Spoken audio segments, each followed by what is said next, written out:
ओम शांति। दीदी कह रहे हैं ये जो सामने जगह खाली है, सामने आ सकते हैं, जो नीचे बैठ सकते हैं। ये बहुत सुंदर अवसर है बड़ों के करीब बैठने का, और वो भी इसी मेडिटेशन हॉल में इस अवसर की प्राप्ति होती है। बाकी जगह तो हॉल और बैठने का स्थान और स्टेज में काफ़ी दूरी होती है, और ऐसा सुंदर सौभाग्य नहीं मिलता है।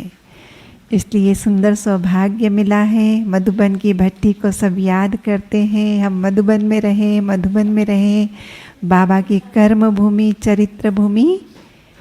तो इसका पूरा लाभ लेंगे आप सभी।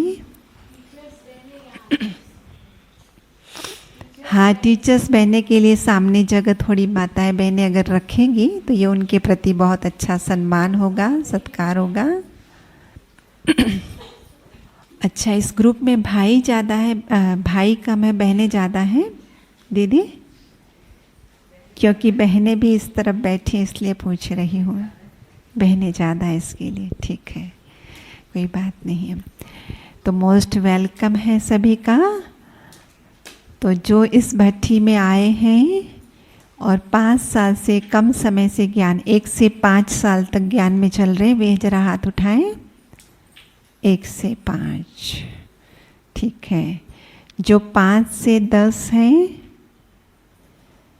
वे भी कुछ हैं, ठीक, नीचे करेंगे। 10 से 15 वे भी हैं, 15 से 20, ठीक, और 20 से ऊपर तो पूरा ही मिक्स ग्रुप है।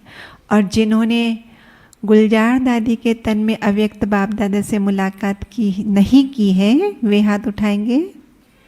नहीं की है, अच्छा, तो उसके बाद आए हैं। सभी बाबा के नए पुराने बच्चों का बाबा के ही घर में बहुत बहुत स्वागत है। और आपके ये देखो, सबसे पहले बाबा के अंग संग पले हुए, बाबा की साकार धरनी पर दादियों की पालना में पले हमारे आदरणीय राजयोगिनी शीलू दीदी जी हमारे बीच में हैं। हम एक हाथ हिलाकर स्वागत करते हैं, सत्कार करते हैं, अभिनंदन करते हैं।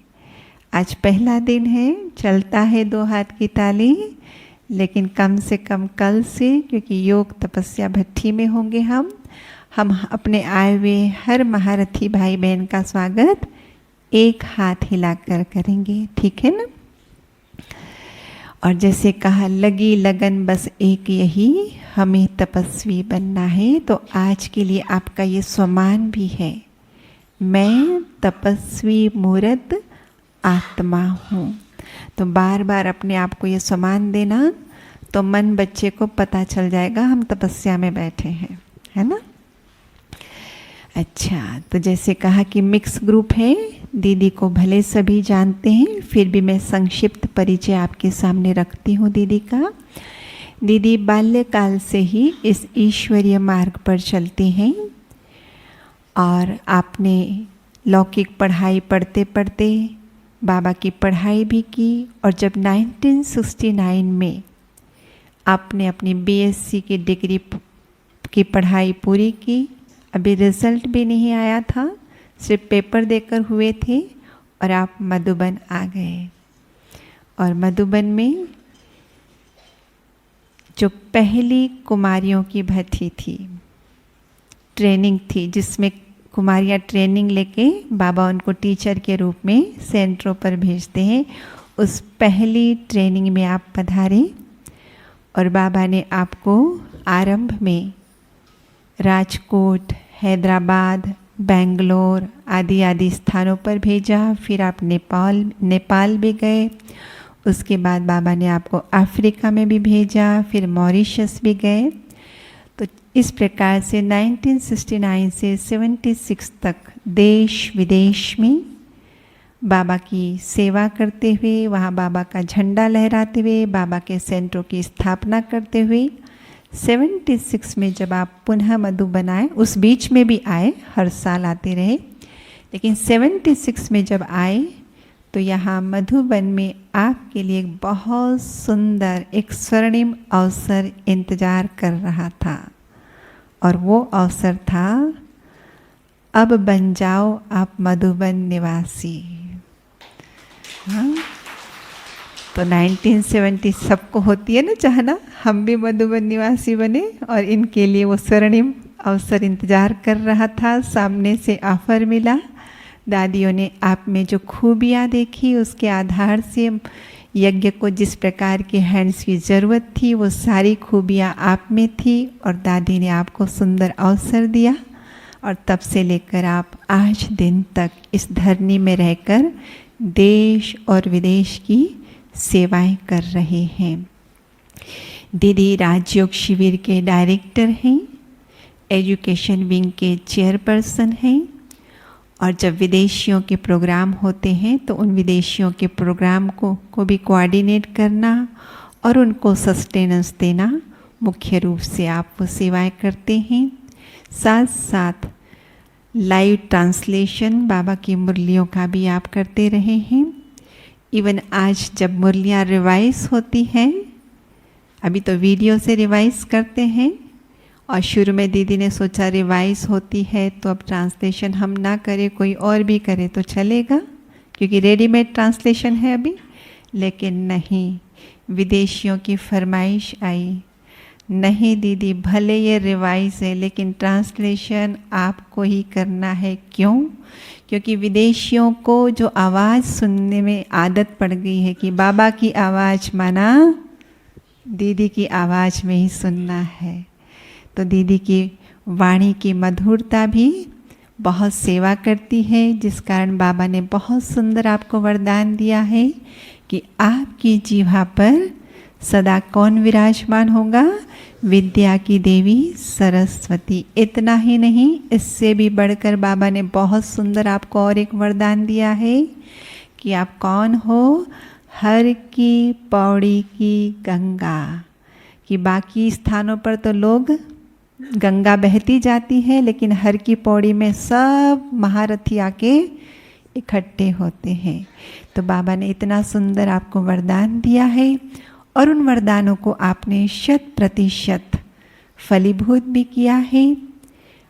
जो बाबा ने शिक्षाएं दी है, दादियों के पालना में जो पले हैं, आज हम देखते हैं जो पालना आपने बाबा से, दादी से, मम्मा से ली है, वही पालना आप हर यज्ञवत्स को यहाँ देती है। तो हम कह सकते हैं जब दादियाँ अव्यक्त होती जा रही हैं तो बाबा ने हमारे सामने उनके ही पालना में पले, दादियों जैसी पालना दे सके, ऐसे महारथी तैयार करके रखे हैं कि जिनके पास और एक विशेषता हम देखते हैं कि बहुत ऊंची हस्ती हुए भी दीदी हर एक ब्राह्मण से ऐसे मिलते जिससे हर एक को अनुभव होता ये तो मेरे अपने हैं, और खुलकर उनसे बात करते हैं।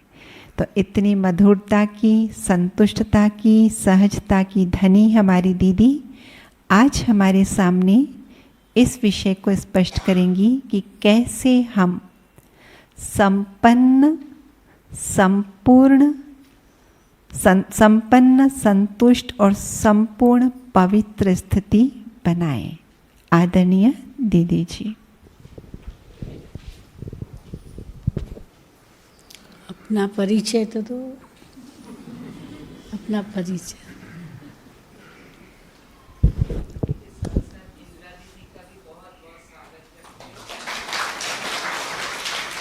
स्वागत है हमारी रुक्मणी दीदी का, बिंदु बहन का भी, जो इतने बड़े ग्रुप को उमंग उत्साह से तैयार करके लाए हैं कि ये सब जल्दी से जल्दी मनुष्य से देव बन जाएं।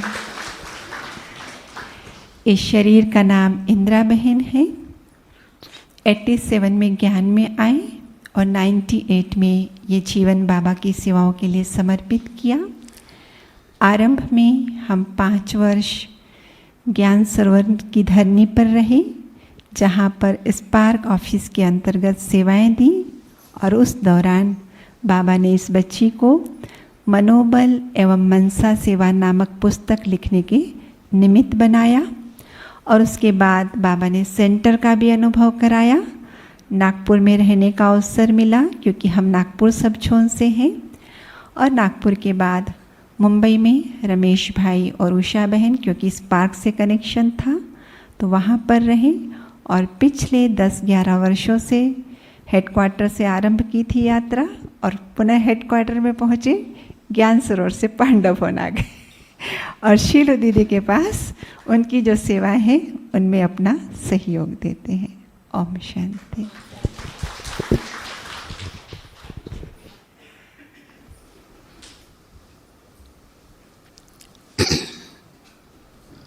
ओम शांति। ओम शांति। ओम शांति।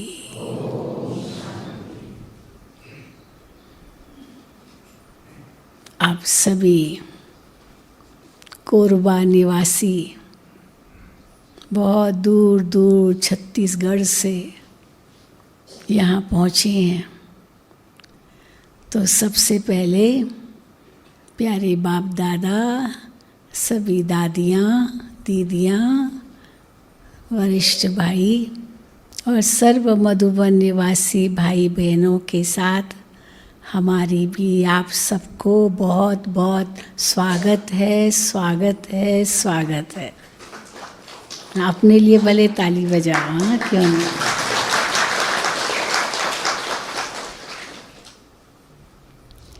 मधुबन में बट्ठी करना ये बहुत बड़े भाग्य की निशानी है। आप में से कुछ एक भाई बहनें ऐसे भी होंगे जो ऐन मौके पर पहुंच गए और यहाँ आ गए, और ऐसे भी कई होंगे जो आना चाहते थे, तैयारी भी सारी की, लेकिन ऐन मौके पर नहीं आ सके। तो हम तो सदा यही कहते हैं कि जो पहुंच गए वो बहुत बहुत बहुत भाग्यशाली है, बहुत भाग्यशाली है आप। हाँ, फिर से ताली बजाओ अपने लिए।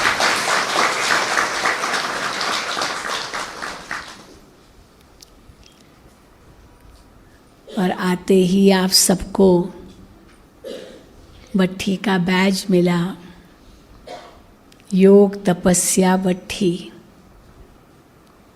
संपन्नता की ओर हम देख रहे हैं। समय भी संपन्नता की ओर जा रहा है। यह ड्रामा समाप्ति की ओर जा रहा है और बाबा हमें इशारा कर रहे हैं, बच्चे तुम्हें संपन्न बन घर चलना है। शिव बाबा ने ब्रह्मा मुख द्वारा हमें अलौकिक जन्म दिया, एडॉप्ट किया। हम ब्रह्मा कुमार ब्रह्मा कुमारी बने। बाबा ने हमें स्वर्ग के वर्षे का अधिकार दिया और हमने महसूस किया कि सचमुच बाबा का बनकर हमने कितना बड़ा भाग्य प्राप्त किया। कहाँ हम भक्ति मार्ग में भगवान को ढूंढते थे, पुकारते थे, बहुत सारे पाप भी किए, पतित बने, विकारों के वश होकर बहुत दुखी भी बने, भटकते रहे। अब बाबा ने आकर हमारा ये सब कुछ छुड़ा दिया। छूट गया ना ये सब बातें, हाँ छूट गई कि नहीं। जो बाबा यहाँ तक कहते हैं हे राम, हे प्रभु, हे ईश्वर, ये भी नहीं कहो, ये भी पुकार अब बंद करो, क्योंकि बाबा ने हमें सच्चा सुख, सच्ची शांति का मार्ग बताया है। तो जब हमने खुद को पहचाना, बाबा को पहचाना, घर को पहचाना, लक्ष्य को पहचाना। दिव्य बुद्धि बाबा ने हमें दी, उस दिव्य बुद्धि का अनुभव करना आरंभ किया। तीसरा नेत्र हमें बाबा से मिला, ज्ञान का तीसरा नेत्र, जिससे हम त्रिकालदर्शी बन गए। तीनों लोकों का ज्ञान देकर त्रिलोकी नाथ भी बना दिया। तो हम अपने भाग्य का कितना गुणगान करें, जितना करें उतना कम है। लेकिन साथ साथ बाबा ने हमें लक्ष्य भी बहुत ऊंचा दिया है। ब्राह्मण तो बने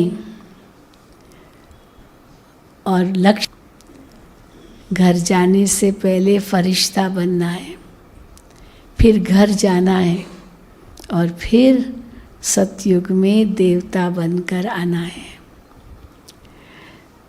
तो इतने पड़ाव बीच में है, ब्राह्मण और देवता के बीच में। तो हम कहाँ तक पहुँचे हैं? उद्देश्य तो बहुत ऊंचा है, लेकिन बीच बीच में मंजिलें तो आती है ना। तो बाबा ने भी हमें जो तुरंत मंजिल का बताया है, वो है कि बच्चे अभी कर्मातीत बनना है। कर्मातीत का अर्थ क्या है? ये नहीं कि कर्मों को ही छोड़ देना है। हम कर्म सन्यासी नहीं हैं, लेकिन कर्म योग सन्यासी हैं। कर्म सन्यास माना सब जिम्मेदारियों का सन्यास। जैसे सन्यासी समझते हैं कि ये दुनिया तो सब मिथ्या है, ये तो यहाँ तो काग विष्ठा समान सुख है, ये तो दुखों का संसार है, ये सब माया है। पर बाबा कहते नहीं, आदि से प्रवृत्ति मार्ग चला आता है। और पहले पवित्र प्रवृत्ति मार्ग था, पवित्र प्रवृत्ति गृहस्थ आश्रम था। अब वो आश्रम नहीं रहा। आश्रम माना जहाँ आश्रय मिले, सुख चैन रहे, होम स्वीट होम हम कहें। तो वो पवित्र गृहस्थ आश्रम की बजाय अपवित्र गृहस्थ अधर्म बन गया है। अब उसको बदल कर फिर से पवित्र गृहस्थ आश्रम बनाना है। सतयुग में देवताएं सब पवित्र गृहस्थ आश्रम में थे, इसलिए गृहस्थ को छोड़ना भी नहीं है, कुछ भी छोड़ना नहीं है। जो व्यवहार करते आए हो वो ही करना है। जो जिम्मेदारियां आपकी थी वही नहीं, छोड़ो नहीं तो फंसो भी कहीं नहीं। एक होता है छोड़ना, दूसरा होता है फंसना। दुनिया में ये दो अलग मार्ग है आदि। या तो फिर एकदम सब कुछ छोड़ देना, सन्यासी बन गए। तो बाबा कहते दोनों नहीं करना है। इतना मटीरियलिस्टिक, इतना जो भौतिकवाद में जैसे दुनिया फंसी हुई है, उससे निकल आना है। तो फंसना भी कहीं नहीं है, छोड़ना भी कुछ नहीं है। परंतु अगर न्यारा बनना है तो नया जोड़ना भी नहीं है। नया जोड़ेंगे तो फिर हो सकता है फंस जाओ, इसलिए नया जोड़ना भी नहीं है। पर जो है उसको निभाना भी है, निभाना है, तोड़ निभाना है। बाबा मुरलियों में कहते तोड़ निभाना है। तोड़ निभाना माना एक तरफ तोड़ना, बुद्धि से तोड़ना, लेकिन व्यवहार में निभाना। ये बाबा ने हमें मार्ग बताया है। जिसको हम कहते हैं ये सच्चा ज्ञान मार्ग है। और ये सब तब संभव है जब इतना ज्ञान हमारी बुद्धि में हो। इसलिए बाबा हम बच्चों को कहते हैं, बच्चे 63 जन्म तो बहुत विकारों में फंसे और दुनिया का क्या हाल कर दिया। घोर कलयुग नरक बन गया ये संसार। अब परिवर्तन की वेला आ गई है, क्योंकि सब दिन होत न एक समान। बाबा कई बार कहते हैं सतयुग भी बीत गया, त्रेता भी बीत गया, द्वापुर भी बीत गया, कलयुग भी बीत गया, अभी हम संगम पर खड़े हैं। बस सडपंध एक सिंधी शब्द है, सडपंध माना हम बोले और वो सुने, इतना दूरी तक वो सतयुगी नज़ारे हमें दिखाई देने चाहिए। हम वहाँ पहुँचे कि पहुँचे।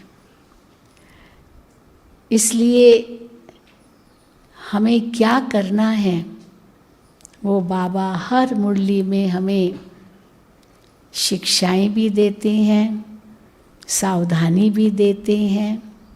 हाँ, क्योंकि शिक्षा और सावधानी ये साथ साथ चलती है। क्या करो क्या नहीं करो ये शिक्षाएं हैं। और जो बाबा कहते हैं करो वो नहीं करते, या जो बाबा कहते ये नहीं करो वो करते हैं, तो फिर सावधानी भी बाबा देते हैं। बच्चे इसका परिणाम क्या होगा? सजाएं खाएंगे, धर्मराज की सजाएं मिलेगी, 1 का 100 गुना सजा हो जाएगी। इसीलिए बच्चे सावधान, समय से पहले तैयार हो जाओ। समय पर तैयार नहीं हो सकेंगे, क्योंकि सब कुछ अचानक होना है। बाबा पहले से नहीं बताएंगे, इसलिए विनाश की डेट भी बताते नहीं है बाबा। वैसे तो शुरू से ही बाबा ने विनाश का साक्षात्कार करा दिया था, और यहाँ तक संकेत दे दिया था, बच्चे अगली दिवाली नहीं आएगी, अगली दिवाली नहीं आएगी। इसलिए धक से सब स्वाहा हुए। पर आज हम देखते हैं 85 दिवालियाँ तो बीत गई हैं। लेकिन अगर ये बाबा नहीं कहते होते तो आज इतना बड़ा वट वृक्ष के समान जो बाबा का कार्य चल रहा है 140 देशों में, वो चल पाता नहीं। तो बाबा ने पहले भट्ठी तैयार की, उसमें सबको पकाया, ऐसे कहेंगे। भट्ठे में पकते हैं ना, जो चीज़ भट्ठे में पकती है ना वो परिवर्तित हो जाती है। कोई भी चीज़ आग में डालो वो उसी रूप से वापस नहीं निकलती है। कोई भी चीज़, कोई कठोर चीज़ हो तो वो नरम हो जाती है, कोई नरम चीज़ हो तो वो गट्ट हो जाती है, कोई खाद वाली चीज़ हो तो उसकी खाद निकल जाती है, किचरा हो तो भस्म हो जाता है, कोयला राख बन जाता है। तो वैसे ही बाहर नहीं आता निकल कर। परिवर्तन वैसे भी दुनिया की एक सिस्टम है, हर चीज़ परिवर्तित होती है। तो जबकि परिवर्तन अवश्य होता है, अभी बाबा हमें कह रहे हैं, बच्चे जो तुमने 63 जन्मों से विकारी संस्कार, स्वभाव, कमियाँ, कमज़ोरियाँ, खामियाँ, अवगुण, ये सब भर के बैठे थे, अभी सब निकालो, सब निकालो। और कैसे निकालो? उसके लिए योग अग्नि में तपो, तपना है। मोबाइल तो सबके बंद है ना, एक तो बज गया, हाँ देख और नहीं बजने चाहिए। मोबाइल सबके बंद है ना, किसी का ऑन तो नहीं है। हाँ, तो इसलिए तो तपना है। इसलिए योग तपस्या, तपस्या माना तपना, और अपनी सब खामियों को निकालना, निकाल करके स्वच्छ साफ बनना। तो स्वच्छ साफ बनना, तब बाबा कहते तुम आगे बढ़ सकेंगे।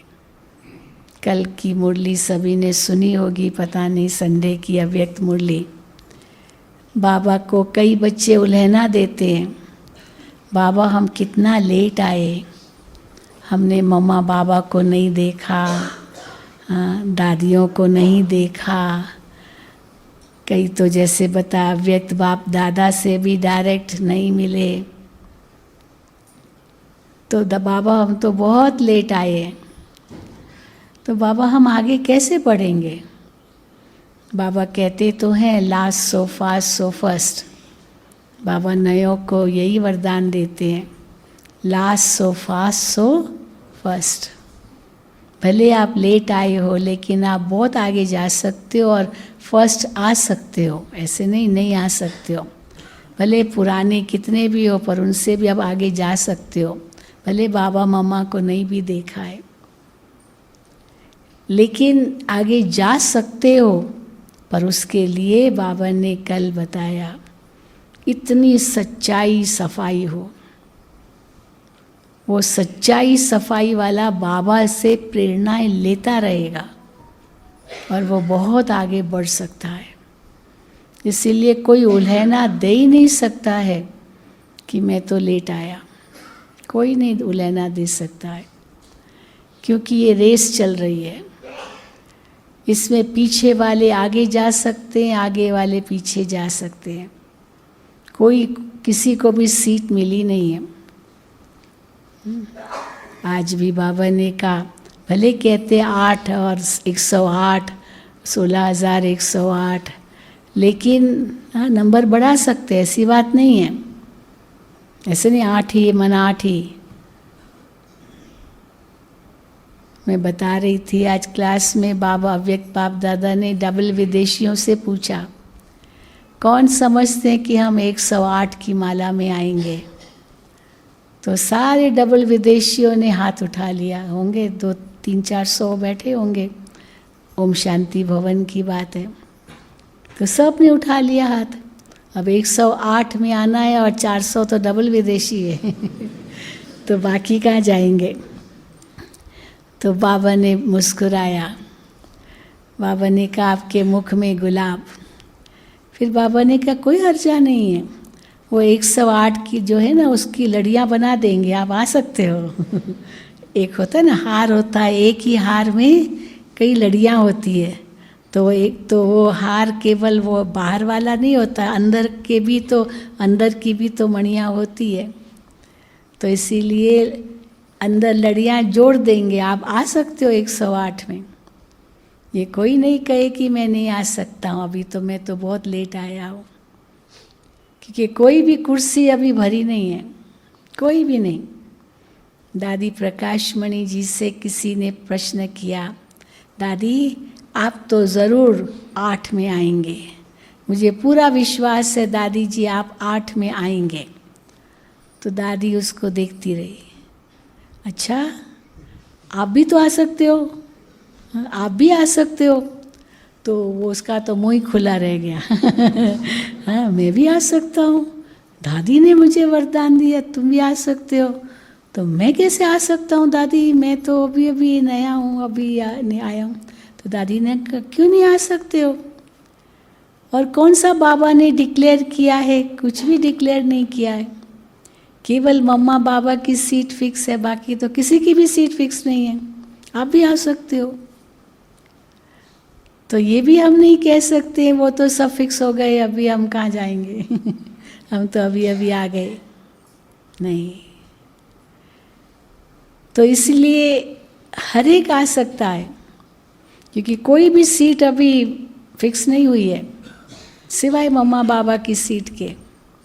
किसी के लिए बाबा ने ये नहीं कहा ये सेकंड नारायण बनेगा, ये सेकंड लक्ष्मी बनेगी, किसी के लिए भी नहीं कहा है। लेकिन हाँ, बाबा अवश्य दादियों को अष्टरत्नों में गिनते थे, और सचमुच हमने देखा कैसे दादियाँ संपन्न होती गई, संपूर्ण होती गई। सब दादियों के आगे तो हम थे ही। दादी प्रकाशमणि को देखते थे, इतना सारा कारोबार संभालती थी दादी, कोई कम नहीं था, क्योंकि दादी और दीदी ने मिल कर के इस यज्ञ को दिन दुगनी रात चौगनी गति से आगे बढ़ाया। बाबा तो अब अव्यक्त जब हुए तो सब गुप्त था, किसी को भी नहीं पता था कौन है ये ब्रह्मा कुमारियाँ। लेकिन बाबा के अव्यक्त होने के बाद जो बाबा का वरदान मिला कि अभी यह ईश्वरीय विश्वविद्यालय जो चीटी मार्ग से चल रहा था, चीटी मार्ग है, चीटी का की चाल कैसी होती है, इतनी स्पीड कैसी होती है, तो वो अभी विहंग मार्ग से आगे बढ़ेगा। विहंग पक्षी की उड़ान से आगे बढ़ेगा। ये बाबा ने वरदान दिया और सचमुच देखा हमने। और ये भी देखा कि जैसे दादियाँ अव्यक्त होती गई, ये सेवाएं और बढ़ती गई और बढ़ती गई। 2007 में दादी प्रकाशमणि जी ने शरीर छोड़ा, लेकिन दादी को हमने देखा कैसे संपन्न बनती गई, संपूर्ण बनती गई। वैसे ही दादी जी के संस्कार तो बहुत ही रॉयल थे। ये दादी जी का महीना चल रहा है 25 अगस्त 2007 को दादी जी ने अपना देह त्याग किया। 14 साल हो जाएंगे, लगता है जैसे कल की बात है। तो 69 से लेकर 2007 तक 38 साल दीदी जी के साथ कैसे दो हंसों का जोड़ा बन के ये कार्य संभाला। दीदी जी ने 83 में शरीर छोड़ा, वो भी लगता है जैसे कल की बात थी। फिर तो दादी जान की, दादी चंद्रमणि, ये सब दादियों ने कार्य संभाला। हर एक ने अपनी जिम्मेदारी पूरी निभाई और यह विश्वविद्यालय आगे बढ़ा। लेकिन हमारे लिए तो आँखों देखा हाल है, कैसे दादी प्रकाशमणि संपूर्ण बनी। वैसे दादी जी से पूछते थे, दादी जी आपकी कोई इच्छा है? क्योंकि वैसे दादी के मुझे कोई इच्छा नहीं है, मुझे कुछ भी नहीं, बस बाबा को प्रत्यक्ष करना है, बाबा को प्रत्यक्ष करना है, बस। वो तो ठीक, लेकिन दादी जी आपकी कोई अपनी इच्छा है? कुछ भी, ऐसे ही दादी से पूछते थे। दादी कहती थी बस मुझे संपूर्ण बनना है, मुझे संपूर्ण बनना है। और सचमुच दादी को देखा धीरे धीरे कैसे उपराम होती गई। नहीं तो दादी जी एक एक बात में जाती थी, एक एक बात पर ध्यान देती थी, कितना समय देती थी। लेकिन धीरे धीरे दादी जी उपराम होती गई। बड़ी दीदी को भी हमने देखा, बहुत एडमिनिस्ट्रेटिव क्वालिटीज़ दोनों में दीदी दादी में थी। लेकिन बड़ी दीदी मनमोहिनी दीदी भी अंतिम सालों में हम देख रहे थे, अभी छोड़ो घर चलना है, बस यही दीदी की रट थी। और दादी की रट थी अब संपूर्ण बनना है। और सचमुच हमने देखा संपूर्णता की ओर कैसे दादी गई और दीदी भी गई। तो जो आता था, जैसे दीदी कहती थी छोड़ो, दादी कहती थी भूल जाओ भूल जाओ। दादी के आगे हम जाते थे, सोचते थे कि दादी को ये सुनाऊंगे ये सुनाऊंगे ये सुनाऊंगी, बहुत नज़दीक थे। लेकिन जैसे दादी जी के पास जाते थे सब बातें उड़ जाती थी बुद्धि से। लगता था दादी की स्टेज इतनी ऊंची है और ये छोटी छोटी बातें दादी को सुनाएं जिनका कोई मतलब ही नहीं है। पर स्टेज जो अच्छी बना दो, ऊंची बना दो, वो छोटी छोटी चीज़ें अपने आप समाप्त हो जाएगी। क्योंकि हम नीचे आते हैं तो वो चीज़ें बड़ी लगती है, आप ऊपर चले जाओ तो सब चीज़ें छोटी लगेगी। तो बाबा मिसाल देते हैं ना, जितना ऊपर जाएंगे उतने नीचे की चीज़ें कैसे लगती है। हवाई जहाज में जाते हैं, बड़ी बड़ी बिल्डिंग्स कैसे लगती है छोटी छोटी, मनुष्य कैसे लगता है जैसे चींटियाँ चल रही है। पहाड़ कैसे लगते हैं, पहाड़ों से भी ऊपर चले जाते हैं। तो पहाड़ को भी राई और राई को भी रुई, जो बाबा कहते हैं, ये संपूर्णता संपन्नता के नज़दीक आने से अनुभव होता है। परंतु उसकी तैयारी अंदर से चाहिए, जिसको बाबा कहते हैं बेहद का वैराग्य। कुछ नहीं चाहिए, कुछ नहीं चाहिए, बस क्या चाहिए, मुझे संपन्न बनना है, मुझे संपूर्ण बनना है। और छोटी छोटी बातों से उपराम, ये तो साइड सीन्स है। तो कैसे बनेंगे संपन्न, कैसे बनेंगे संपूर्ण? पहले संपन्न और संपूर्ण किसको कहा जाता है वो समझना ज़रूरी है। देवताओं की महिमा में हम गाते हैं सर्वगुण संपन्न। तो संपन्न बनना माना सभी गुणों में संपन्न बनना। संपन्न माना भरपूर। मैं किसके लिए कहेंगे ना ये बड़ा ये संपन्न व्यक्ति है, तो सर्व गुणों में संपन्न बनना है। और कैसे बनेंगे सर्व गुणों में संपन्न? सबका गुण देखकर, सबके गुणों से प्रेरणा लेकर, क्योंकि हर एक में कोई ना कोई गुण है। मैंने दादी जी को देखा, दादी कभी भी किसके अवगुण का वर्णन नहीं करती थी, कभी भी नहीं करती थी किसी के भी अवगुण का वर्णन। बाबा के बच्चे, बाबा के बच्चे, तो बाबा के बच्चे हैं, हर एक में कोई ना कोई विशेषता है, बस वो विशेषता ले लो। तो सर्व संपन्न बनना माना सर्व गुणों में संपन्न। हर एक में कोई ना कोई गुण है, वो गुण ले लो, प्रेरणा ले लो। जैसे इनके अंदर ये गुण है, मैं भी ऐसे ही गुण को धारण करूं। किसी में वो शांति का गुण है, ले लो वो गुण, मैं भी ऐसे शांति में रहूं। किसी में मुस्कुराहट का गुण है, मुस्कुराते ही रहते हैं, वो मुस्कुराहट का गुण ले लो। ये साथ देखो मुस्कुराते रहते हैं, हम भी ऐसे मुस्कुराएं। किसके अंदर देखो गंभीरता का गुण है, हाँ, अंदर में पचाने की शक्ति हो। कई बार कहते हैं एक बात पेट में रखना, समाने की शक्ति हो। समाना, ये नहीं यहाँ से सुना यहाँ से निकल आया, नहीं। किसी की निंदा सुनी, पर चिंतन सुना, बस मुख से निकल आया। कुछ देखा, सबको वर्णन कर दिया, नहीं। उसके लिए गंभीर भी बनना होगा, क्योंकि आखिर अपना ही तो परिवार है। कोई भी माँ अपने बच्चे की कमी कमज़ोरी किसी को वर्णन नहीं करती है, क्योंकि बच्चे की कमी कमज़ोरी वर्णन करना माना खुद की ग्लानि करना ना, आखिर तो माँ है ना। तो भगवान कैसे अब कार्यों पर भी उपकार करते हैं, किस आधार पर? बड़ा दिल रखकर। तो हमने दादियों को देखा, बड़ा दिल, तभी हम संपन्न बन सकते हैं। कोई कैसा भी है, पर कुछ न कुछ अच्छाई ज़रूर होगी। इसलिए बाबा कहते पर चिंतन, पर निंदा, पर ग्लानि, पर मत, ये सब पर काट दो।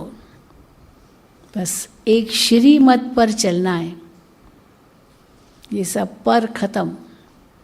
जो बाबा की श्रीमत है मुझे उस पर चलना है, क्योंकि बाप समान बनना है। अगर बाबा इस समय यहाँ होते तो क्या करते, तो मुझे उनके कदम पर चलना है। बाबा ने सबके गुण देखे। बाबा ने कभी डायरेक्टली किसी को ऐसे नहीं कहा तुम तो ऐसे हो, कभी नहीं कहा, कभी भी नहीं कहा। बाबा उमंग उत्साह बढ़ाते थे, और अगर समझो कोई ऐसे था भी तो बाबा मुरली में कह देते थे।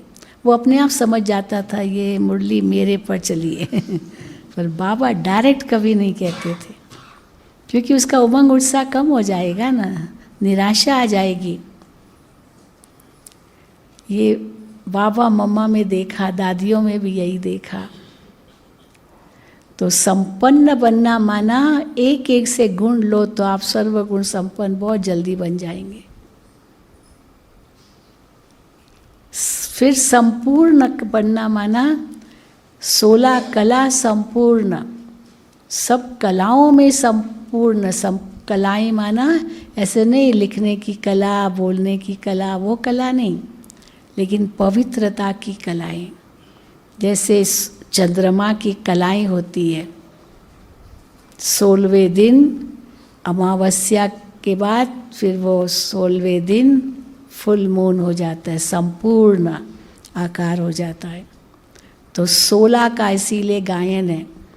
पहले भारत में ऐसे ही करेंसी थी ना, 16 आना, 1 रुपया माना 16 आना। तो 16 आना सच, 16 श्रृंगार, 16 का बड़ा वर्णन है, क्योंकि चंद्रमा की कलाओं से संबंधित है। संपूर्ण पवित्र, एक भी पवित्रता की कला कम नहीं। तो चंद्रमा पूर्णमासी की रात संपन्न भी होता है और संपूर्ण भी होता है। संपन्न माना फुल लाइट, प्रकाश में संपन्न, पूर्ण प्रकाश। और शरद पूर्णिमा तो एकदम जैसे चंद्रमा नज़दीक आ गया है ना, इसलिए शरद पूर्णिमा का तो बड़ा गायन है। तो प्रकाश में पूर्ण और फिर आकार में संपूर्ण, आकार में संपूर्ण और प्रकाश में संपन्न, इसको कहते हैं संपन्न और संपूर्ण। तो प्रकाश में संपन्न माना संपूर्ण और संपन्न, आकार में संपूर्ण और प्रकाश में संपन्न। तो कौन सा प्रकाश? सर्व गुणों का प्रकाश। ज्ञान भी एक प्रकाश है, शांति भी एक प्रकाश है, शक्ति है ना। तो ये जितने भी गुण हैं वो भीतर में वो शक्ति का रूप है। जब वो व्यक्त करते हैं तब वो गुण का रूप है, अंदर में वो शक्ति का रूप है। और अगर वो शक्ति नहीं है तो वो गुण भी नहीं होगा। इसलिए हर गुण एक शक्ति भी है। इसलिए शांति की शक्ति, शांति का गुण भी है, प्रेम की भी शक्ति है, ज्ञान की भी शक्ति है और गुण भी है। तो हर चीज़ एक शक्ति, हर गुण एक शक्ति है जब वो भीतर में अनुभव होती है। और जब कर्म में व्यक्त करते हैं वो गुण बन जाता है। तो इसीलिए गुणों में संपन्न, सर्वगुण संपन्न और 16 कला संपूर्ण माना संपूर्ण वो गुणों की शक्ति अपने अंदर भर ली तो संपूर्ण बन गए। फिर संपूर्ण निर्विकारी, निर्विकारी भी संपूर्ण। यहाँ तक कि बाबा पहले साकार मुरलियों में कहते थे, बच्चे कर्मणा में नहीं कोई भी भूल हो। चलो मनसा तक कोई भी होते हैं बुरे संकल्प या शुद्ध या कुछ आते, कोई बात नहीं, लेकिन कर्म में नहीं लाना है। परंतु अव्यक्त मुरलियों में तो बाबा हमें जब संपूर्णता की बात कहते थे तो बाबा कहते थे स्वप्न में भी नहीं, खाली कर्म में नहीं, ऐसी नहीं, कर्म वचन संकल्प में, पर उससे भी सूक्ष्म क्या है? स्वप्न। स्वप्न हमारे वश में नहीं होता है, लेकिन स्वप्न वही आते हैं जो हमारे संस्कार में होता है, वही स्वप्न में भी आता है। हमारे स्वप्न कैसे चलते हैं उस अनुसार हमारे संस्कारों का पता चलता है, स्वप्न कैसे आते हैं। हमको भी सपने आते हैं, लेकिन हम क्या सपने देखते हैं? मैं भाषण कर रही हूँ, मैं क्लास करा रही हूँ, बस ये आते हैं, ऐसे नहीं कि नहीं आते हैं। अब हर एक को सपने तो आते हैं, कई कहते हैं हमको तो याद ही नहीं रहता है। चलो अच्छा है, नहीं याद रहता है, हाँ आया भी होगा ना, पता ही नहीं, उस सेकंड ही भूल जाते हैं जैसे जागते हैं। और पर कईयों को तो एकदम जैसे छाप लग जाती है, वो भूलते ही नहीं है वो सपना। लेकिन वो अंदर ज़रूर, अगर कोई ऐसे बुरा सपना है भी, वो अंदर का संस्कार इमर्ज हुआ है। चलो आ गया, फिर ख़त्म हुआ, माना वो भी हिसाब किताब पूरा हुआ। फिर उसको बहुत याद भी नहीं करना है, पर ख़त्म करना है। कैसे ख़त्म करेंगे? इतनी तपस्या करके, अशरीरी बन के। अशरीरी जितना बनते जाएंगे ना, ये पुराने संस्कार खत्म होते जाएंगे। जब ब्रह्मा बाबा 18 जनवरी को व्यक्त हुए तो लास्ट में मुरली चलाई थी, और मुरली के अंत में हाँ बाबा छुट्टी ले रहे थे, ओम शांति का, अच्छा गुड नाइट कहा, और हिस्ट्री हॉल में गेट के पास, दरवाजे के पास आए और फिर से 3 बार कहा, झुक करके बच्चों को 3 शब्द कहे, याद है ना? कौन से? बच्चे निराकारी, निर्विकारी, निरअहंकारी बनना। अच्छा, बच्चों से छुट्टी। तो किसी ने मेरे से पूछा चलो निर्विकारी बनना का, तो निर्विकारी में निरअहंकारी तो आ गया, क्योंकि 5 विकार में काम, क्रोध, लोभ, मोह, अहंकार भी है। तो बाबा ने अलग से क्यों निरअहंकारी का? अलग से क्यों कहा? निरअहंकारी तो आ गया ना निर्विकारी में, पर अलग से क्यों कहा? क्योंकि बाकी सब सहज है, फिर भी छोड़ना। बाबा के बच्चे बने तो कहेंगे हाँ काम विकार को जीता है, हम पवित्र रहते हैं, हमने क्रोध को भी जीता है, लोभ भी नहीं है, मोह भी नहीं है, लेकिन अहंकार हाँ वो दे अभिमान वो अहंकार का रूप बन जाता है, पता नहीं चलता है। कैसे पता चले कि ये अहंकार है?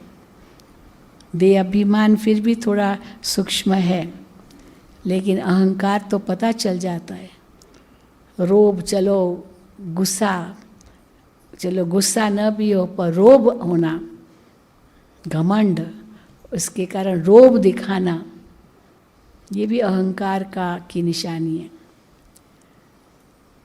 या नाराज हो जाना, चलो और रोब न भी दिखाना, नाराज हो जाना, ये भी अहंकार की निशानी है। मैं ये नहीं कर सकता हूँ, ये भी एक प्रकार का अहंकार है। क्यों? हाँ, एक है मैं सब कुछ कर सकता हूँ, और एक है मैं नहीं कर सकता हूँ। तो निराशा भी एक अंदर का अहंकार ही है। मैं सब कुछ नहीं कर सकता हूँ, पर जो भी करूँ वो अच्छा करूँ। ये अभिमान नहीं दिखाना मैं सब कुछ कर सकता हूँ, पर जो भी करूँ वो अच्छा करूँ, मन लगा के करूँ। अहंकार अर्थात अपनी उपलब्धियों का घमंड। और बाबा कहते काय का घमंड? आपको जो कुछ भी है ये सब बाबा का दिया हुआ है, सब बाबा का दिया हुआ है। वैसे भी भक्ति मार्ग में भी गाते, तन मन धन सब तेरा, तेरा तुझको अर्पण क्या लागे मेरा। उस दिन बाबा ने कहा ना, तो जब कुछ सब कुछ उसका ही है तो घमंड काहे का, नशा काहे का? तो सब नशों में नुकसान, सिवाय एक नारायणी नशा वो चढ़ा रहे दिन रात। कहते नाम खुमारी नानका चढ़ी रहे दिन रात। वो नाम की खुमारी माना बाबा की वो याद की वो खुमारी रहे तो और सब नशे खत्म। लेकिन उसके लिए आत्म अभिमानी स्थिति बहुत ज़रूरी है। कुछ भी ऐसे व्यर्थ संकल्प आए, अशुद्ध संकल्प आए, याद करो मैं कौन, चले जाओ अंदर। दादी जी को हम देखते थे, एकदम शांत हो जाती थी। दादी के आगे कोई आता था इतना गुस्सा करता था। क्या उनको तो समझ नहीं ना दादी है कौन, और दादी एकदम शांत। यही दादी की स्थिति थी।